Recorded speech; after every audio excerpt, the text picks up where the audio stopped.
It started with a TV break, really, with Bill Pearson at Shepperton, and that was just me walking around with my folio. It was Crystal Maze. There was a guy working on that called Faisal Kareem, who's done a few movies, and we got on well, and I liked Faisal and he liked me, and then he got a job working for Brian Johnson on Space Truckers, and basically he sort of said, do you want to get involved? And it's Dublin for 8 months, and I said yeah. So my first movie was Space Truckers, really. Lots of artistic license, being able to make things up as you went along, because they didn't have everything designed. They couldn't afford to design every single vehicle or nut and bolt. So basically, we were given free rein to do a lot of ancillary vehicles and things like that, and that's always fun. The fact they didn't use them was neither here nor there, but you got paid to enjoy yourself. So productions know that we don't need a drawing necessarily, to make something look cool. 9 times out of 10 it does look okay, especially if you've come back from the pub. You don't care where a bit goes. It's strange, you sort of loosen up and you get into this creative mindset, But you can labour over stuff, and it looks laboured, and it is. You do have to sort of flip over into that creative ballpark to do that, and yeah, a couple of wines does help.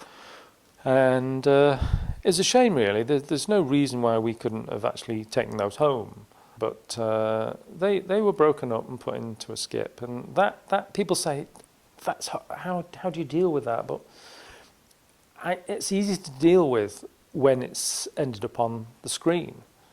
You think, well, it's on screen now, and it's going to be visible to all for 10 years, 20 years, with any luck 40 years, for all time. But when it hasn't been filmed, and you've made it, and then it's just broken over somebody's knee and put in a skip, then yeah, that's tough. I'm glad I didn't walk in and catch a certain person doing that. But people say, well, you got paid for it, so you should take solace in that. Well, there's 3 sizes. There was a tiny little one like this, which John Weller made. There was the sort of one about this size, which is the one I made, and then a huge one, which Bob Ballan made in fiberglass. But I'm glad I worked on this one, because it was seen in more of the shots. So yeah, it was an enjoyable thing to make, and it was complex as well. There was a system of tubes inside it for Freon gas to go out to the engines, and that was accessible from any of the mounting points. So all the tubes went to each of the mounting points, and there was valves inside, so you could close off the 3 that you weren't using and open the ones that you were using, and that's always a challenge, They never use that though. But hey ho. I think, yeah, just being able to sit down and think about all the potential problems that may occur with making, a complex model, you hopefully prevent them from happening. So, and really, as a model maker with a deadline, screwing up isn't really an option, So things generally have to go pretty smoothly, if you can help it. The hub, yeah, that was.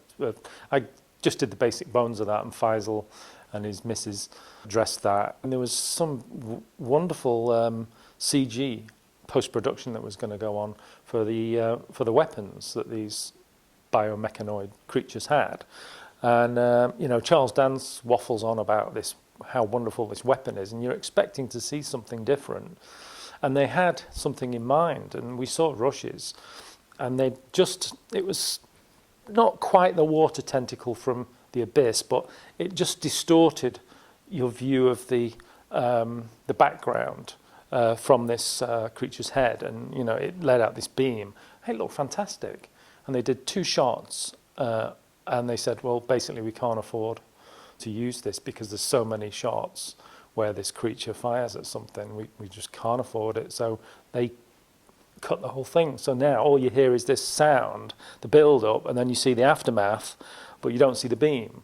So it's a bit of a cop out. And that might have improved the look of it a bit, but again, money. But yeah, I made the mistake of thinking, that's it, wow, I'm in the movies now, so I'm going to be rich.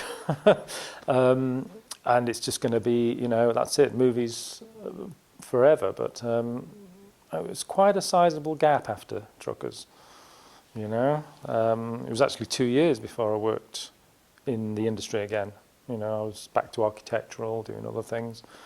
It just didn't happen, So, but yeah, that was a great job.